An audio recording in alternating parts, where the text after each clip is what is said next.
السلام علیکم ورحمۃ اللہ وبرکاتہ ان الحمد للہ نحمده نصلی علی رسول الکریم وقال النبی صلی اللہ علیہ وسلم من صلی بردین دخل الجنہ رواه بخاری۔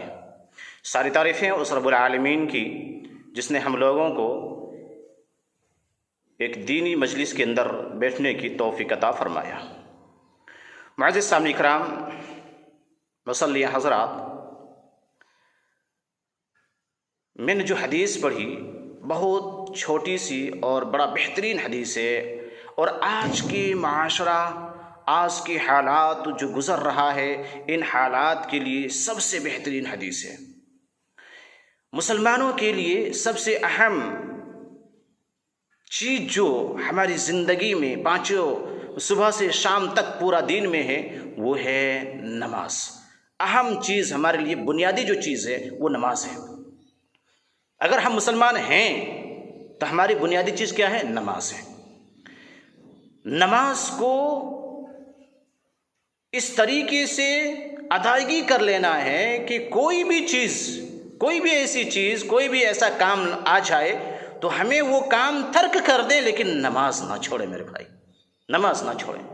یہی نماز تمہیں جنت کی طرف لے کے جائے گا۔ میں نے حدیث پڑھی، اللہ کے نبی صلی اللہ علیہ وسلم فرماتے ہیں من صلی بردین دخل الجنہ، جس نے دو نمازیں، دو ٹھنڈی نمازوں کو پابندی کر لیا، پابندی کے ساتھ ادا کر لی، وہ انسان جنت میں داخل ہوگا، وہ شخص جنت میں داخل ہو۔ کون؟ اللہ کے نبی صلی اللہ علیہ وسلم فرماتے ہیں۔ کتنی اہم بات اللہ کے نبی صلی اللہ علیہ وسلم بتلا دی ہیں، اور آج ہماری حالات یہی ہے کہ آج ہم اور آپ عصر کی نماز اور فجر کی نماز کو چھوڑ دیتے۔ یہی دو نماز بتائیں، من صلی بردین دخل الجنہ، کہ اللہ کے نبی صلی اللہ علیہ وسلم دو ٹھنڈی نماز، دو ٹھنڈک نماز، جو غروب آفتاب سے پہلے اور طلوع آفتاب سے پہلے، یہ دونوں نمازوں کے متعلق اللہ کے نبی صلی اللہ علیہ وسلم ذکر کیں۔ کیوں؟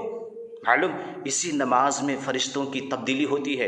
یہی نماز ہے جو عصر کی نماز میں ہماری بات، ہماری عبادت، ہماری چیزیں اللہ کے پاس لے کر ہمارے پیغام کو پہنچایا جاتا ہے۔ اللہ تبارک تعالیٰ کے پاس سے فرشتے آتے ہیں فجر میں اور عصر میں۔ فجر والے فرشتے عصر میں چلے جاتے ہیں، عصر والے فرشتے فجر میں چلے جاتے ہیں۔ اور یہی چیز ہم لوگ، ہمارے اندر یہی کمی ہے کہ ہم اور آپ عصر کی نماز کو اور خاص فجر کی نماز کو چھوڑ دیتے ہیں۔ ظہر، مغرب، عشاء پڑھ لیتے ہیں، عصر بھی پڑھ لیتے ہیں، لیکن جماعت کو چھوڑ دیتے ہیں۔ بعد میں موقع ملا تو پڑھ لیا، نہیں ملا تو مغرب میں ایک ساتھ پڑھ لیتے ہیں۔ نہیں میرے بھائی، پکے مسلمان بنو، پکے ایمان والا بنو۔ لوگوں کو دکھلانے کے لیے مسلمان مت بنو، باپ دادا بھائی بہن کے سامنے مسلمان مت بنو۔ اللہ اور اس کے رسول کے نزدیک مسلمان بننے کی کوشش کرو، اللہ کے نزدیک تو مسلمان بننے کی کوشش کرو، ایمان والا مسلمان بننے کی کوشش کرو میرے بھائی۔ عصر کی نماز کی پابندی کر لو، فجر کی نماز کی پابندی کر لو۔ ہم ظہر کے بعد، کھانا کھانے کے بعد قیل اللہ کے لیے سو جاتے ہیں، اور سونے کے بعد ہماری نیند اتنی بہترین آتی ہے عصر کے وقت، شیطان ہمیں سلاتا تاکہ ان کے عصر کی نماز چھوڑ جائے۔ اللہ کے نبی صلی اللہ علیہ وسلم نے جو ضمانت دی، اللہ کے نبی صلی اللہ علیہ وسلم جو فرمائے کہ جنتی ہے وہ، جنت کا راستہ ہے اس کے لیے، وہ جنت میں داخل ہوگا، وہ چیز یہ ادا نہ کر پائے، یہ شیطان خوش ہوتا ہے کرنے سے میرے بھائی، اور یہی چیز ہم سے چھوٹتی ہے، یہی چیز ہم سے غائب ہو جاتا ہے۔ فجر کے وقت دیکھ لو، فجر کے وقت صحیح بخاری کی حدیث ہے، امام بخاری رحمہ اللہ نے اس حدیث کو اس طریقے سے لائے کہ اللہ کے نبی صلی اللہ علیہ وسلم ارشاد فرماتے ہیں جس نے فجر کی نماز پڑھ لی اس نے اپنی دنیاوی کی ہر چیز کو حاصل کر لیا، دنیا کی ہر چیز کو حاصل کر لیا، سب سے بڑی دولت کو حاصل کر لیا اس شخص نے۔ بہرحال فجر کی نماز کے لیے صحیح بخاری کے حدیث میں نے بتایا جا رہا تھا کہ فجر کی نماز اذان ہوئی، اور اذان ہونے کے بعد آپ سوئے رہ گئے، مسجد کی طرف نہیں آئے، نماز پڑھنے نہیں آئے، آپ نماز نہیں پڑھے، آپ نے فجر چھوڑ دی، یہاں تک کہ طلوع آفتاب کے قریب آ گیا، شیطان آپ کو سلا رہے، ٹھنڈی بہترین طریقے سے آپ کے نیند کے اندر،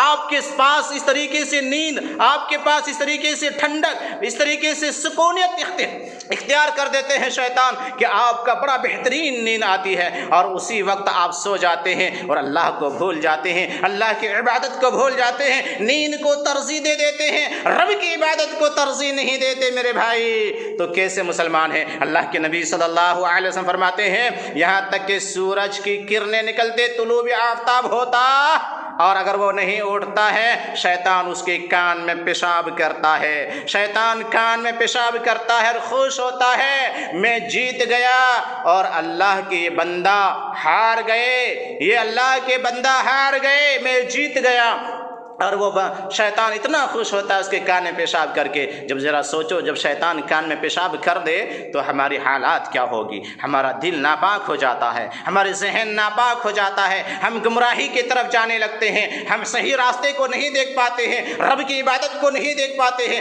رب کی عبادت کی طرف نہیں آ پاتے ہیں۔ کیوں؟ کیونکہ ہمیں شیطان نے پیشاب کر کے پورا دین کے لیے بیکار کر دیا، خراب کر دیا۔ اسی لیے ہم اور آپ نماز سے دور رہتے ہیں، ہم اور آپ نماز سے کیا کہتے ہیں دور رہ کر کے نماز کی غفلت میں رہ جاتے ہیں۔ معزز سامعین کرام، نماز کی پابندی کرو، نماز ادا کرو، نماز 5 وقت کی جماعت کے ساتھ پڑھنے کی کوشش کرو میرے بھائی۔